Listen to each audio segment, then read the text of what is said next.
Movie की starting में हमें एक लड़के को दिखाया जाता है जिसका नाम एरन होता है। एरन हाइकिंग के लिए निकल पड़ता है और वो जगह पूरी तरह से सुनसान होती है और वहाँ दूर दूर तक कोई नहीं होता। तभी उसे कुछ लड़कियां दिखती हैं। दरअसल वो लड़कियां अपना रास्ता भूल चुकी होती है। फिर एरन उनसे पूछता है कि क्या मैं तुम्हारी कुछ हेल्प कर सकता हूँ। फिर ये कहकर एरन उन लड़कियों के पास जाता है और उन्हें सही रास्ता दिखाकर उनकी हेल्प करने लगता है। फिर एरन इन्हें गाइड करते हुए आगे की तरफ ले जाता है। फिर जब ये ज्यादा आगे निकल जाते हैं तो एरन बोलता है कि मैं एक और रास्ता जानता हूँ जो कि शॉर्टकट है। सफर में बहुत ज्यादा मजा आने वाला है। इसके बाद माउंटेन पास के जरिए ये आगे बढ़ना शुरू कर देते हैं और ये रास्ते बहुत ज्यादा नैरो होते हैं यानी तंग होते हैं। और जब ये धीरे धीरे आगे बढ़ने लगते हैं तो एरन वहां से कूद जाता है। ये देखकर वो दोनों लड़कियां बहुत ज्यादा डर जाती हैं क्योंकि उन्हें ऐसा लग रहा होता है कि एरन यहाँ से गिर गया है। लेकिन तभी एरन उन्हें नीचे से आवाज देता है और कहता है कि नीचे कूद जाओ।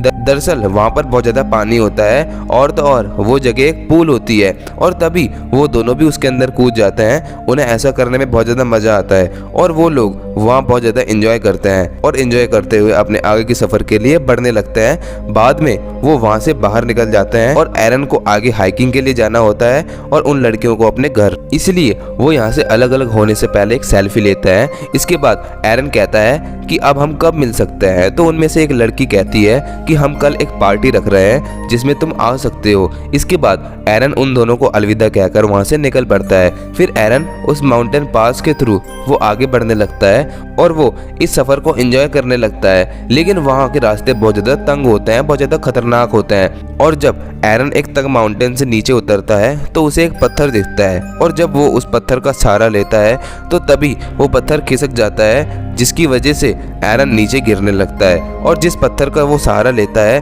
वो पत्थर उसके राइट हैंड पर आके गिर जाता है और वो उस पहाड़ के बीचों बीच फंस जाता है। अब उसे ज्यादा चोट तो नहीं लगती पर उसका हाथ उस पहाड़ी से निकल ही नहीं रहा होता है। वो अपने हाथ को निकालने की लाख कोशिश करता है लेकिन वो उसमें नाकामयाब रहता है। अब एरन को यहाँ पर ऐसा लग रहा होता है कि मेरा हाथ अब यहाँ से नहीं निकल पाएगा। फिर वो वहाँ पर चिल्लाकर उन लड़कियों को बुलाने की कोशिश करता है लेकिन वो इसमें भी नाकामयाब होता है क्योंकि वो माउंटेन के बीचों बीच था और उसकी आवाज़ बाहर नहीं आ रही थी। इसके बाद एरन अपने बैग को खोलकर हाइकिंग का जितना भी सामान होता है उसे बाहर निकाल लेता है। उसे यहाँ से किसी भी कीमत में बाहर निकलना है। अब जितना भी सामान उसने अपने बैग से बाहर निकाला होता है उसमें एक नाइफ भी होता है। फिर वो उस नाइफ से चट्टान को तोड़ने की कोशिश करता है लेकिन वो चट्टान हार्ड होने के कारण नहीं टूटती और उसका राइट हैंड वहाँ फंसा हुआ होता है जिसलिए लेफ्ट हैंड से काम करने में काफ़ी दिक्कत आती है। इसके बाद एरन अभी भी हार न मानते हुए कोशिश करता रहता है। तभी उसका नाइफ वहाँ से नीचे गिर जाता है जिसलिए वो नाइफ को नहीं उठा पाता क्योंकि वो एरन से बहुत ज़्यादा दूर होता है। फिर किसी न किसी तरीके से नाइफ को वो अपनी तरफ खींच लेता है और अब देखते ही देखते रात हो जाती है। अब उसे कुछ नहीं समझ आ रहा होता कि अब मैं क्या करूं, इसलिए वो अपने हाथ को वहां से निकालने की काफ़ी कोशिश करता रहता है। इसी तरह अगली सुबह हो जाती है और अब एरन को यहाँ से फंसे 25 घंटे गुजर जाते हैं और उसे निकलने का कोई रास्ता नहीं मिल रहा होता। फिर वो अपने कैमरे को ऑन करता है और रिकॉर्डिंग करना शुरू कर देता है। फिर वो उसमें कहता है कि मैं पिछले 25 घंटे से फंसा हुआ हूँ और किसी को नहीं पता कि मैं यहाँ हूँ और मैंने आने से पहले किसी को नहीं बताया और मेरे पास खाना भी बहुत कम बचा हुआ है और पानी भी कुछ 400 या 500 मिलीलीटर है। और जब ये रिकॉर्डिंग कर रहा होता है तो उसे ऊपर से किसी की आवाज़ आती है। इसी वजह से एरन जोर जोर से चिल्लाना शुरू कर देता है लेकिन इसका कोई फ़ायदा नहीं होता क्योंकि वहाँ पर कोई नहीं होता।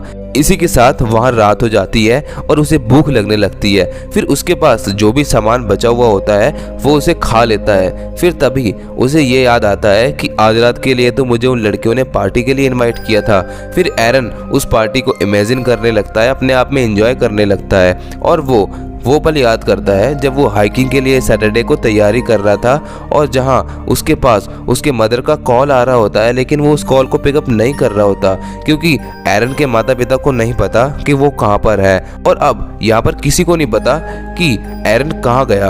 अब तीसरे दिन यानी मंडे को वो एक पुली बनाता है और रस्सियों के जरिए उस पत्थर को बांधता है जो पत्थर उसके हाथ के ऊपर पड़ा हुआ होता है और रस्सी के दूसरे हिस्से से उस पत्थर को उठाने की कोशिश करता है लेकिन लाख कोशिश के बाद भी पत्थर हिलता तक नहीं है। फिर वो छोटी छोटी बातों से खुश रहने लगता है और बहुत टाइम बीतने के बाद वो ये डिसाइड करता है कि वो अपने हाथ को काट देगा।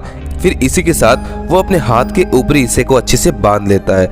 फिर वो अपने नाइफ से उसको अच्छे से काटने की कोशिश करने लगता है। तभी वो देखता है कि उसकी नाइफ की धार तो पूरी तरह से खत्म हो चुकी है और हाथ की पतली लेयर भी उसे नहीं काटती। इसके बाद रात हो जाती है और उसको पुराने दिन काफ़ी याद आ रहे होते हैं। इसे अपनी फैमिली, अपने बेस्ट फ्रेंड बहुत ज़्यादा याद आ रहे होते हैं। जब वो इन बातों को याद कर रहा होता है तो ऊपर काले बादल मंडराने लगते हैं। बहुत तेज़ी से बारिश शुरू हो जाती है। एरन की वाटर बोतल खत्म हो चुकी होती है, इसलिए वो अपनी वाटर बोतल को उस बारिश के जरिए भर लेता है और जिस चट्टान में एरन फंसा हुआ होता है वहाँ पर पानी का लेवल बढ़ जाता है और एरन डूबने लगता है। क्योंकि पानी में ग्रेविटी कम होती है, इसलिए हम भारी से भारी चीज को आसानी से उठा सकते हैं। और यही सोचकर एरन भी पानी के जरिए उस पत्थर को उठाने की कोशिश करता है। काफी मुश्किल के बाद वो उस पत्थर को उठा लेता है और एरन का हाथ भी बाहर आ जाता है। एरन वहां से निकलकर अपनी गाड़ी तक पहुंच जाता है और वो वहां से निकल जाता है, लेकिन ऐसा कुछ नहीं होता। वो सब कुछ इमेजिन कर रहा होता है और वो वही उस माउंटेन के बीचों बीच फंसा हुआ होता है और वो एक बार फिर से चिल्लाने लगता है। यहाँ एरन को फंसे हुए बहुत दिन हो चुके होते, इसलिए उसे अजीब तरह के ड्रीम और हेलुमिनेशन होने लगती है। एरन को फंसे हुए यहाँ पर 4 दिन हो चुके होते हैं, ये उसका 5वां दिन होता है। अब वो फिर से उन बातों को रिकॉर्ड करने लगता है और कहता है कि मैं अपने मॉम डैड से बहुत ज़्यादा प्यार करता हूँ। वो ऐसा इसलिए करता है क्योंकि उसकी यहाँ से बाहर निकलने की उम्मीद पूरी तरह से खत्म हो जाती है और उसे उस वक्त बहुत ज़्यादा भूख भी लग रही होती है और प्यास भी। उसके शरीर में एनर्जी भी नहीं होती। अब वो एक बार फिर अपने हाथ को बांधता है, लेकिन अपने हाथ को काटता नहीं बल्कि उस नाइफ को अपने हाथ में जोर से गाड़ने लगता है। फिर वो अपने हाथ में उस नाइफ को इतनी जोर से गाड़ता है कि वो नाइफ उसकी हड्डी से भी पार हो जाता है, जिससे कि उसके हाथ में खून निकलना शुरू हो जाता है। फिर भी एरन कुछ नहीं कर पाता। ऐसे ही एक दिन और निकल जाता है। फिर छठे दिन हमें एरन को दिखाया जाता है। तभी एरन की हालत बहुत ज़्यादा खराब हो चुकी होती है और वो बहुत ज़्यादा कमज़ोर भी हो चुका होता है। और तो और अगर आज वो यहाँ से निकल के नहीं जा पाया तो फिर उसका बचना बहुत ज़्यादा मुश्किल हो जाएगा। फिर एरन ये सोचता है कि ये पत्थर मेरा ही इंतज़ार कर रहा था। फिर वो वहाँ रेस्ट इन पीस लिख देता है और साथ ही साथ अपनी डेट ऑफ बर्थ और अपना नाम भी लिख देता है, क्योंकि इसे अब ये विश्वास हो चुका है कि मैं यहाँ से बचकर नहीं जा पाऊँगा।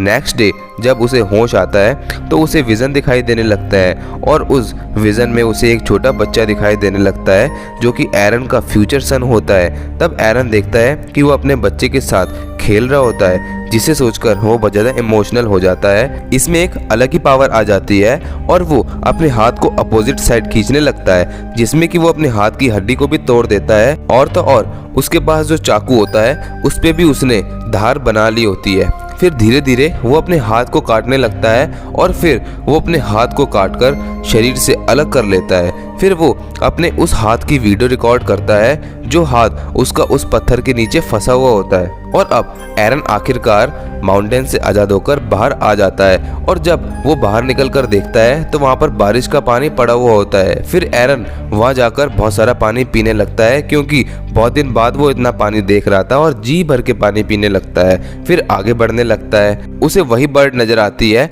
जो बर्ड वो माउंटेन पास से देखा करता था। उस वक्त वो भी उस बर्ड की तरह अपने आप को आज़ाद समझता है, लेकिन अभी भी उस एरिया से निकलना कोई आसान बात नहीं है। लेकिन फिर भी एरन हार ना मानते हुए आगे की तरफ बढ़ने लगता है। फिर बाद में उसे एक फैमिली दिखाई देती है जो कि यहाँ हाइकिंग के लिए निकली हुई होती है। तभी एरन उन सबको अपने पास बुलाता है और वो एरन के पास भागते हुए आता है और वो जल्दी सिक्योरिटी को बुलाते हैं। और तभी वहाँ एक हेलीकॉप्टर आ जाता है और वो लोग उसे हेलीकॉप्टर में बिठा देते हैं और उसमें बिठाकर उसे हॉस्पिटल भिजवा देते हैं। इसके बाद हम एरन को देखते हैं जहां एरन पूरी तरह से ठीक हो चुका होता है और उसने जो अपने फ्यूचर सन यानी अपने बच्चे के विजन देखे थे वो भी पूरे हो गए होते हैं। फिर एरन एक लड़की से मिलता है और उससे शादी हो चुकी होती है। और तो और एरन का एक बेटा भी होता है जिसे एरन ने अपने विजन में देखा था।